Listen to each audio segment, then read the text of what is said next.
नमस्कार, the mama's रेसिपीमध्ये आपलं स्वागत आहे। तर आता लवकरच नारळी पौर्णिमा येते आहे, म्हणजेच रक्षाबंधन।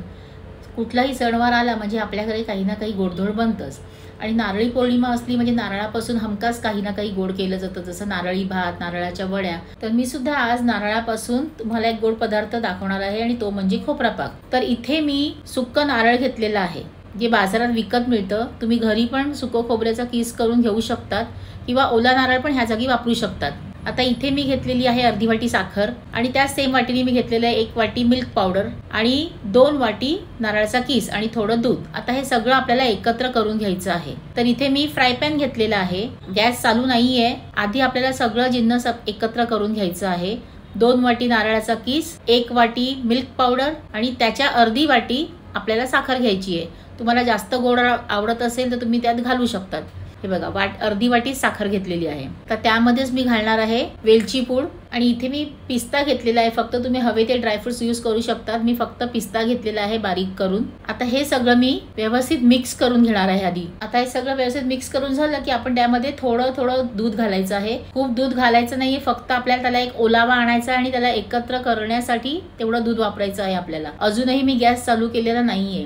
हे असंच थोडं थोडं काढून थोडंसं व्यवस्थित सगळं एकत्र येईल असं ते दूध घालून करून घ्यायचं आहे। इथे मी थोडं पुन्हा दूध घालत आहे। बघा, खूप दूध घातलेलं नाहीये, फक्त त्याला आपल्याला एकत्र बाइंडिंग होण्यासाठी ते दूध घालायचं आहे। आणि आता आपल्याला गॅस चालू करून मंद आचेवरती त्याला व्यवस्थित सगळं एकजीव करून घ्यायचं आहे आणि त्यातली साखर सुद्धा वितळली गेली पाहिजे, एवढंच आपल्याला करायचं आहे। खूप त्याला आपल्याला भाजायचं नाहीये आणि आपल्याला सतत ते एकसारखं हलवत राहायचं आहे आणि मिक्स करत राहायचं आहे। खोबरं सुकं असल्यामुळे ते लगेचच बुडाला लागू शकतं। हे बघा, अशा प्रकारे आपण सगळं व्यवस्थित छान झालेलं आहे। ते आता घट्ट व्हायला लागलंय।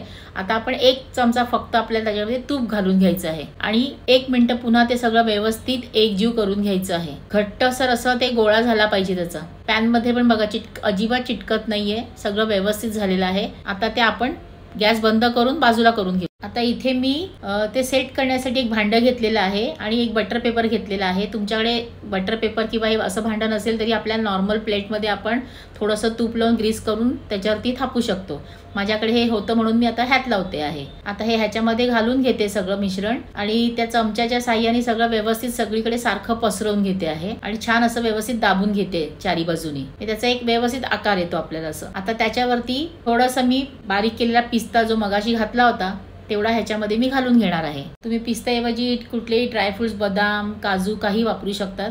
मी फक्त पिस्ता घेतलेला आहे इथे। आणि इव्हन तुम्हाला हा खोबरा करताना कुठला कलर घालायचा असेल, फूड कलर, तोही तुम्ही घालू शकतात, पण मला पांढराच ठेवायचा होता म्हणून मी तसं केलेलं आहे। आणि थोड्याशा गुलाबाच्या पाकळ्या घातल्यात मी, म्हणजे दिसायला जरा छान दिसतं असं। आणि आता मी हे 1 तासासाठी सेट करायला ठेवणार आहे। बाहेर पण ठेवू शकतात, पण मी फ्रीज मध्ये ठेवणार आहे म्हणजे जरा व्यवस्थित होईल असं। हे बघा, इथे 1 तास झालेला आहे आणि आपला खोबरा पाक अगदी छान सेट झालेला आहे। तो आता मी प्लेट मध्ये काढून घेते आणि त्याला कट करून घेते। हे बघा, तुम्ही बघू शकता किती छान व्यवस्थित तो कापला जातोय। असे सगळे सारखे असे व्यवस्थित तुम्हाला हवे त्या आकाराचे तुम्ही पीसेस करून घ्यायचे आहेत आणि अशा प्रकारे आपला झटपट 5 ते 6 मिनिटात तयार झालेला आहे खोबरा पाक। तुम्ही सुद्धा या नारळी पौर्णिमेला नक्की करून बघा, खूप छान लागतो आणि एक 8 दिवस टिकतोही व्यवस्थित। अशा छान छान झटपट रेसिपीसाठी द ममाज रेसिपीला लाईक, शेअर आणि सबस्क्राईब करायला मात्र विसरू नका।